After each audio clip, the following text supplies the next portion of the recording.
Hey guys, how's it going? It's Target here. Welcome back to another episode of the Buffalo Sabres Be a GM. Now we are at the trade deadline, the official trade deadline, not the one we did last episode where basically we traded away our entire second line with the exception of Travis Konecny. We moved Eric Staal, as you guys requested. We moved Anthony DeLuca in favor of a more balanced line on that second line. And you know what? The line is doing well. You see Travis Konecny is actually leading the team in goals, and Milan Lucic is not far behind him. So I like what we've done. I think that there's some positives to be had here, and I think we're going to do well going forward considering we're at 500 as we approach the trade deadline, only 6 points out of a playoff spot. So, the question is, do we need to make any more changes? We've made so many already, if you take a look at things here. We changed Troy Brouwer. We changed, we added Zach Smith to the fourth line there. So, we made some changes. And, I mean, they're big changes, for sure. Milan Lucic is a big change. That's a big player to have there. Defensively, you know, we picked up Keith Yandel. We picked up Nicholas Hjalmarsson. So these are guys that are going to help us push through the playoffs. We got a couple young guys and a lot of veterans, and that's something we've been looking forward to doing. Power play-wise, we're strong. I just don't see any weaknesses right now that we need to address. Like, we got two young players here on the bottom line. I understand that. But this third line, yeah, he's the only young player, Girgensons. Foligno, he's only got 75 points, but Troy Brouwer has got 85. Yeah, so this line is pretty good. I like this line a lot. I also like our second line. We got 85, 85, 65. We've got a lot of young guys here with not much poise on the top line. We got 80 for Eberle, probably 75 for Reinhart, yep, and probably about 70 for Gaudreau. 75 for Gaudreau. So that's still not bad. Would I like to have a guy with 90 poise on the top line? Sure, but that's not something that's going to happen here. We're going to have to do the best with what we have. So, do we need to make any trades? I don't think so. We are going to set our trading block. Hold on. We're going to go to our trading block, and we're just going to see what the coach suggests, so we'll do the best. They say a second line forward, 17 to 33. I don't think that's something that we need. I think that if I were going to add anything, it would be a... I'd be open to any forward with solid poise. All right, I'd be open to any forward with solid poise. So let's just see what we got. Anybody with over... Because then we're opening the door quite a bit, right? We're opening it up quite a bit. So let's do anybody with 79 poise and higher, from 17 to 33. Doesn't matter to me. We don't want anybody too old. Third line checking forward. I would like to add somebody with decent face-offs so that we get a centerman. You don't want to just get wingers. So we'll say face-offs, because we would be looking to replace Girgensons. I'm fine with that. Some people didn't like what we had there. We want at least 80 face-offs. That way we know we're getting a decent guy. I do want a good defensive side. I'd like to see that 4.5 star. I'm not going to add too many here. And then defensively, we do not need that. So I'm just going to clear that off. Surplus, we have a lot of young players. Sure, I would say that not quite that high. I would say like that, medium to medium. Hold on. We're going to do like this, 3 stars. And then this one here, sure, that's fine. You know what, I'll make them defense, and I will make it up to 4 and 3 stars, just like that. Oh, again, medium. You know what, low to medium, and I'll do that with this one too. Just get that in there, the low. All right, and then players on the block, 2 first-round picks. John Gibson is not on the trade block. I don't know why he's on there. I would be interested. I would consider trading. I don't know who. You know, I'm just going to clear him off, and I'll leave the first on there. I don't need to have 3. And I like that much better. That's much more applicable to what we're about for coming into this trade deadline. And maybe we'll get something. So one more game before the actual deadline against the Oilers here. And again, we're at a point in time where it's crucial that we get these points. We're going to go continue. Edmonton's a strong, strong club, and we beat them. We beat them too. Nice. And Milan Lucic now leads the team in goals. So nothing in the first hour. All right, Darren Helm was acquired by Montreal. Nothing in the second hour. We go to the third. We got a call from Vancouver. It's probably going to be for somebody with poise. Patrick Berglund, the third-line scoring forward. 80 poise, playmaker, 31 years old. You know what? He doesn't really bring anything more than I see out of... And again, his faceoffs are 75. He almost hits most of our things, but I'm not adding a $4 million third-line player. No, thank you. All right, we'll continue. We got a call from Winnipeg this time. Evander Kane, our first and a third. I'm not looking for Evander Kane. He's a good player, but he's already, like, the role's already been filled by Milan Lucic. So no thank you. No thank you. All right, this is going to be our last hour right here of trading. Are we going to get anything? Winnipeg again. Likely Evander Kane for just the first this time. That's too much value. I do not need to pick up a player for absolutely just basically taking on cap is what that ends up being. So, and Louis Eriksson's going to be slipping through. He's only 80 overall playmaker, man. He dropped. I do not need Louis Eriksson. Okay, so let's get this thing going. We are in a position, like I said, to where we can get into the playoffs, but we need to start winning, and we need to start winning big often. We can't go on big losing streaks anymore. There you go. We have to go on like 2, 3, 4 game winning streaks before we lose one, and that's going to get us into the playoffs. Otherwise, this year's another wipe. But right now, from what I'm seeing, I mean, we've gone from below 5 games below 500 to now 3 games above. So that's 4 games above. That's a strong and huge turnaround. And you know what? I would like to thank you guys. I mean, it's early. Don't get me wrong. It is very early still. Something could go wrong very badly. There's a loss to Florida too. And just because we get into the playoffs, if we do, doesn't mean we're going to do well. You know what I mean? There's a chance that we end up getting our shit kicked out of us because we don't have that veteran leadership as much as we should to be a successful squad. You know, that is possible.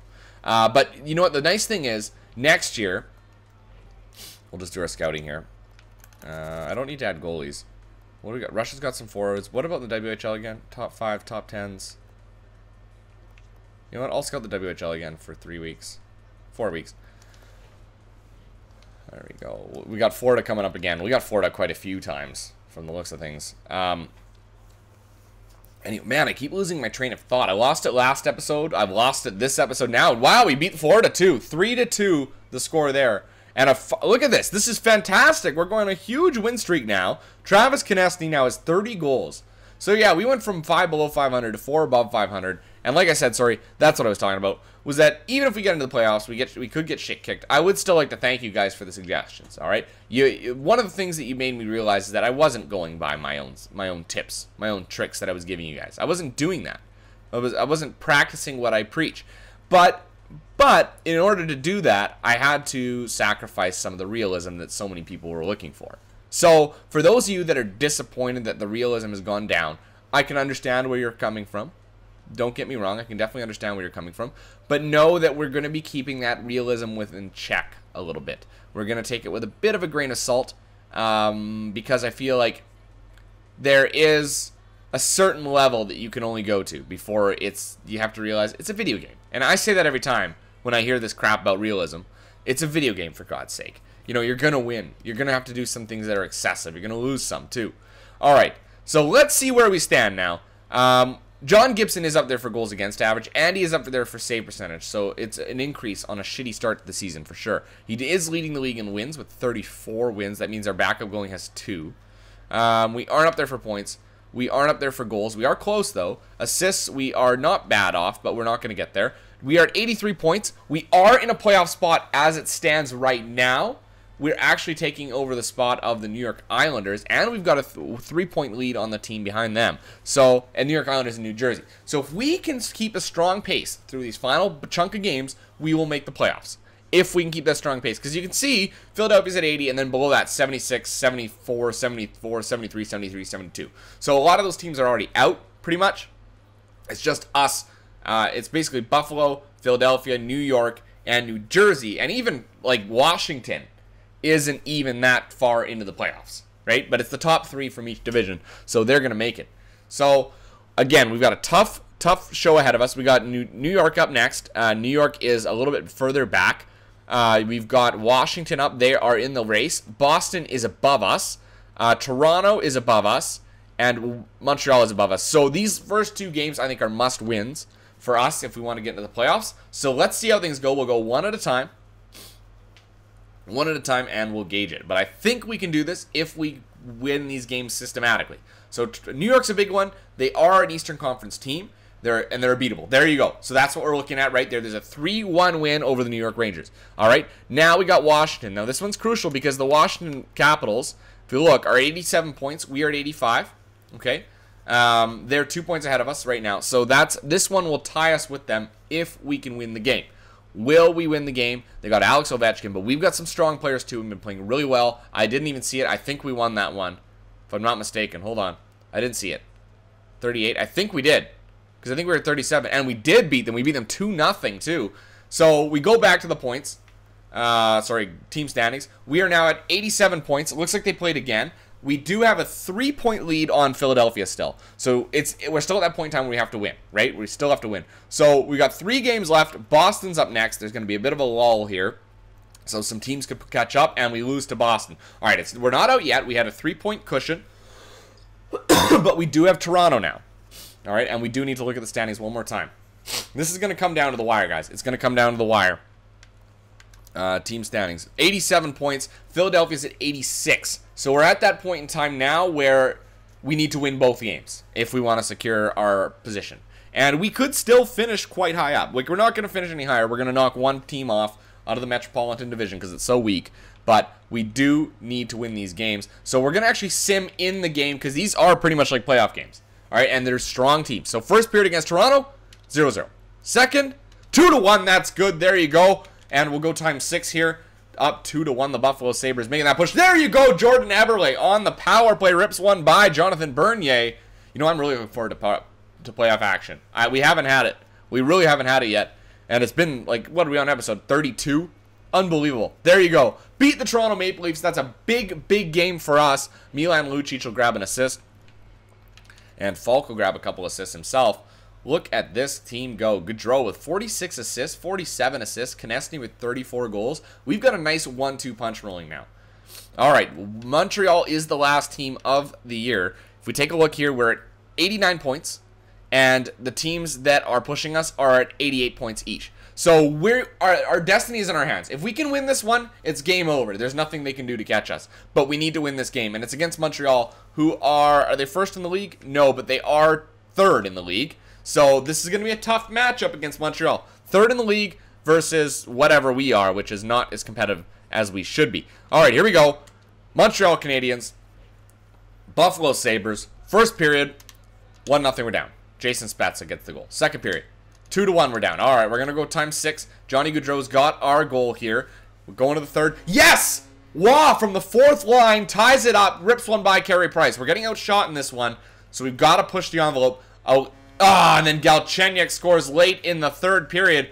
3 minutes left, 2-1, and that'll do it. Jared Tenorti will notch the empty netter. Buffalo now rides on the hopes and dreams that the... who do we got here? Who do we got here? Team standings. So, there's 2 teams. The Islanders and the Flyers. Now, I don't know who played who. We could take a look and see at what's going on here at the schedule. Where's the schedule? I thought you could look at the schedule. Where's the games? You can't look at games? Okay, here you go. So looking for Flyers and who is it? Flyers and Islanders. So Islanders are playing the Lightning, who are a weak team, and the Flyers are playing the Maple Leafs. So our only hope is that the Maple Leafs crush the Islanders or the Flyers. So if that happens, we are in the playoffs. Let us sim 2 games. It's out of our control at this point. If we get in, we're lucky. If not, well, that sucks. Again, another year. But man, oh man, would it ever be nice to get into the playoffs. Scout assignment. Let's see. We were scouting the OHL, or the WHL, pardon me. We found out about those guys. The OHL's got a couple. Q's got a couple. Let's check the Q, because you know what? They've got a bunch of first rounders. All right. Let's take a look at the scores now, or sorry, team standings. We'll just skip through team standings. And looks like nothing's happened yet, all right? So 88 points each. We're at 89. 1 win or an overtime loss, and we could be screwed. And we're in! Oh my goodness, we are into the playoffs. We're going to be taking on the Montreal Canadiens in the first round. Pardon me. My goodness, I did not expect that. Did not expect that. So we're going to take a look at team standings. All the stats. We're going to go through that in this episode. So we ended up 15th in the league. All right, 15th in the league, and we qualified for the playoffs. 89 points somehow. Philadelphia qualified as well with 88, so they both lost their last game. Goals for per game. We're in 13th at 2.85. That's much better. Goals against per game, 2.74. So we're middle of the pack for everything. Our power play is very weak, 15.9%. And our penalty kill is decent at 82.2. I'm happy about that. Very happy about that. All right, player stats. Let's see how everybody did on the year. There's a couple of bright lights, a couple shining stars that we can immediately see. So let's see exactly how impactful they were this season, just by judging by their leading stats in terms of the categories. So Sam Reinhart had 70 points. Last year he had 76. That is a drop for sure. That is the worst he's had, I think, since he came to the... Sorry, second worst he's had since he came to the NHL, but his best plus minus. Gaudreau had 69 points. That is near an NHL best.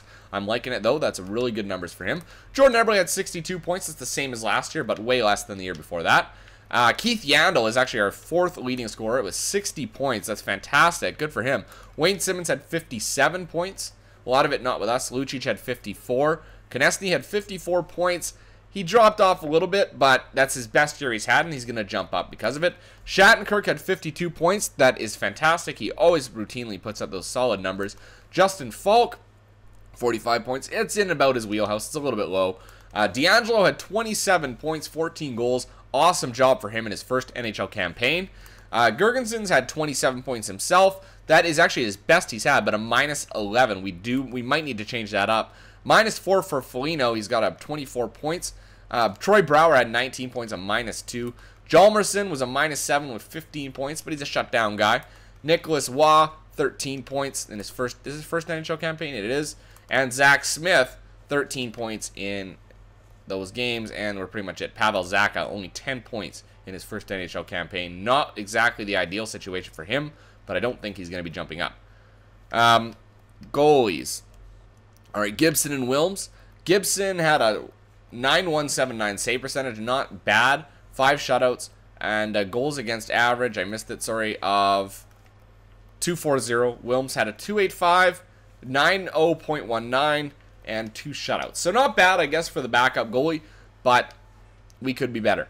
All right, so we do need to do one thing, and that is to turn on... Oh, not coaching options. We need to go to customize. We need to go to settings. And we need to go to rules. And we're going to be turning on injuries. Injury time.